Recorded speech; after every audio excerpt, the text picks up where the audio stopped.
দক্ষিণ এশিয়ার ভূ রাজনীতি আর অর্থনৈতিক মানচিত্র কি এবার চিরতরে বদলে যেতে চলেছে? বেইজিং এর great hall of the people থেকে ঠিক এই মুহূর্তে এলো সবচেয়ে বড় ব্রেকিং নিউজ। সফরের শেষ দিনে চীনের প্রেসিডেন্ট শি জিনপিং এর সঙ্গে এক হাই ভোল্টেজ বৈঠকে বসেছিলেন বাংলাদেশের প্রধানমন্ত্রী তারেক রহমান। আর সেই বৈঠকে চীন ঢাকাকে দিয়েছে এক অবিশ্বাস্য মেগা প্রস্তাব। মিয়ানমার হয়ে বাংলাদেশ থেকে সরাসরি চীন পর্যন্ত একটি বিশাল অর্থনৈতিক করিডর বা ইকোনমিক করিডর তৈরি করতে চায় বেইজিং। শুধু তাই নয়, চট্টগ্রাম ও মোংলা বন্দরকে আন্তর্জাতিক হাবে রূপান্তর করা থেকে শুরু করে প্রতিরক্ষা খাতে 2+2 ডায়ালগ এবং রোহিঙ্গা প্রত্যাবাসন সবকিছু নিয়ে চীনের সাথে এক ঐতিহাসিক ও দীর্ঘমেয়াদী কৌশলগত অংশীদারিত্বে প্রবেশ করল নতুন বাংলাদেশ। আজকের ভিডিওতে আমরা এই মেগা সফরের ভেতরের সমস্ত গোপন ও গুরুত্বপূর্ণ সমীকরণগুলো একদম সহজ ভাষায় উন্মোচন করব। প্রধানমন্ত্রীর কার্যালয়ের মুখপাত্র উপদেষ্টা মাহদি আমিন সংবাদ সম্মেলনে বৈঠকের যে খতিয়ান দিয়েছেন তা এক কথায় অভূতপূর্ব। কানেক্টিভিটি বা যোগাযোগ ব্যবস্থা নিয়ে দুই নেতার মধ্যে গভীর আলোচনা হয়েছে। সেখানে চীন প্রস্তাব করেছে বাংলাদেশ থেকে মিয়ানমার হয়ে চীন পর্যন্ত একটি সরাসরি ইকোনমিক করিডর তৈরি করার। এই করিডরের মূল উদ্দেশ্য হবে বাংলাদেশের অর্থনীতির ব্যাপ্তি বহুগুণ বাড়িয়ে দেওয়া, আন্তর্জাতিক বাণিজ্য বা ইকোনমিক ট্রানজ্যাকশন বাড়ানো এবং মাল্টি মডেল ট্রান্সপোর্টেশনকে শক্তিশালী করা। অর্থাৎ এই করিডর চালু হলে বাংলাদেশ সরাসরি চীনের মূল ভূখণ্ডের সাথে সড়ক ও রেলপথে যুক্ত হওয়ার মহাসড়কে উঠে যাবে।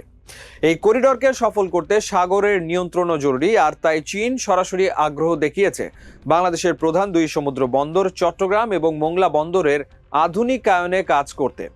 চীন চায় চট্টগ্রাম বন্দরকে এমনভাবে আপগ্রেড করতে যাতে এটি শুধু বাংলাদেশের নয়, বরং পুরো দক্ষিণ এশিয়ার একটি বিশাল রিজিওনাল হাব হিসেবে কাজ করতে পারে।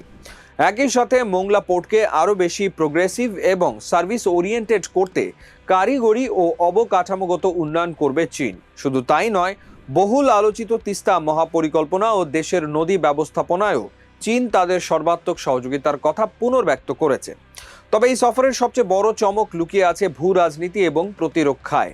বাংলাদেশের ইতিহাসে প্রথমবারের মতো চীনের সাথে পররাষ্ট্র ও প্রতিরক্ষা এই দুটি অত্যন্ত সংবেদনশীল বিষয় নিয়ে একটি বিশেষ 2+2 আন্ডারস্ট্যান্ডিং বা চুক্তি হয়েছে। এর অধীনে দুই দেশের পররাষ্ট্র ও প্রতিরক্ষা মন্ত্রণালয়ের উচ্চপদস্থ প্রতিনিধিরা নিয়মিত টেবিলে বসবেন এবং স্ট্র্যাটেজিক সংলাপ চালাবেন।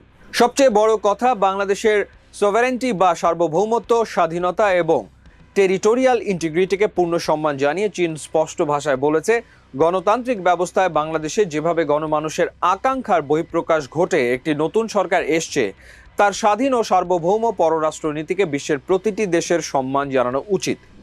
রোহিঙ্গা সংকট নিয়েও বেইজিংয়ে অত্যন্ত ফলপ্রসূ আলোচনা হয়েছে। বাংলাদেশ নিজের অবস্থান স্পষ্ট করে বলেছে, আমরা নিরাপদ, স্বেচ্ছায় এবং মর্যাদাপূর্ণ উপায়ে রোহিঙ্গাদের নিজ দেশে প্রত্যাবর্তন চাই।